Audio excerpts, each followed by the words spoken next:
Hey there, welcome to Animated Gyan. We are on a mission to hit the big 100k. Only 3% of our viewers are actually subscribed. Subscribe now to help us feel motivated and create more such videos.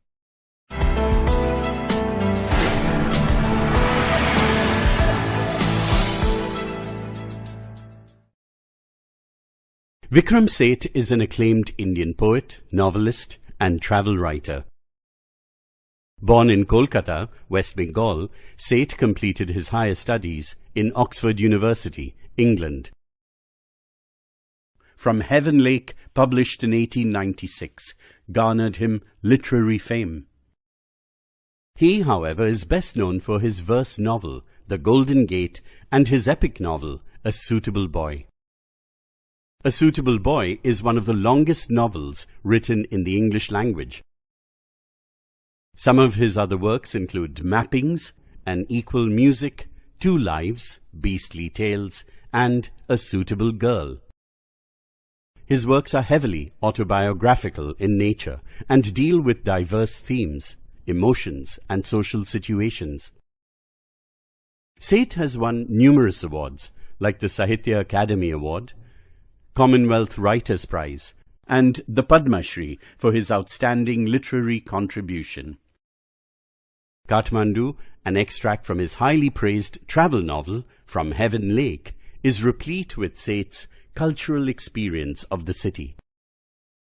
Through the city, he narrates his experience of the different landmarks of the city, like the Pashupatinath Temple, the Bodhnath Stupa, and the Kathmandu Market.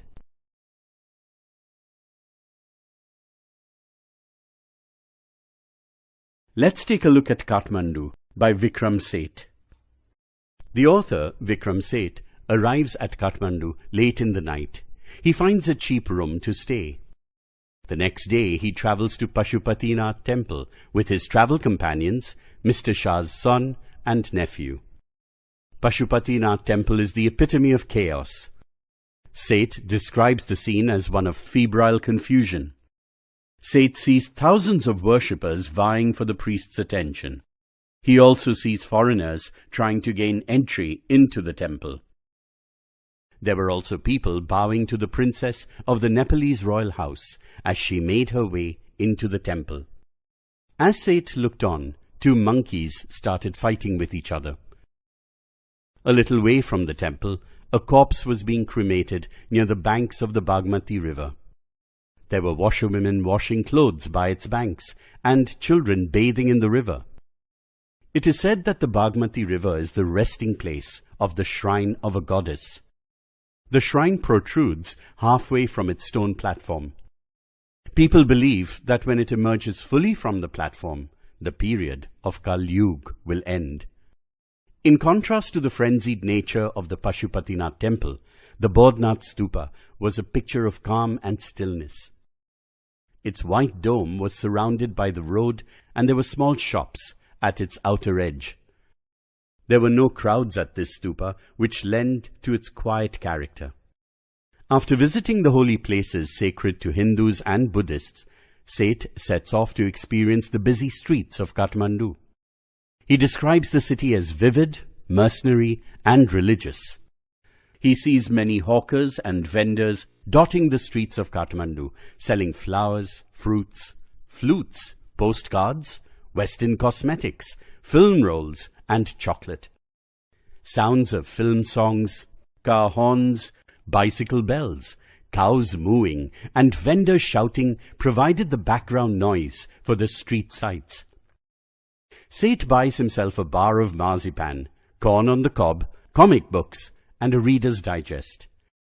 He drinks a Coca-Cola and muses on how to return home. He feels homesick, so decides to book a flight ticket home. It was then that he saw a flute seller near one of the shops holding a long pole. 50 or more basuris were tied to this pole. From time to time, the seller would select a flute and play. The flute music was clearly distinct from the cacophony of street noises. The flute seller was not interested in selling his wares. Rather, he seemed intent on playing his music. Seth then relays that he is partial to the music of the flute.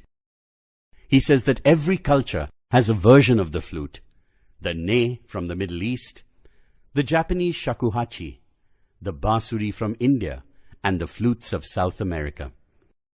So, Seth claims, the flute is common to every culture.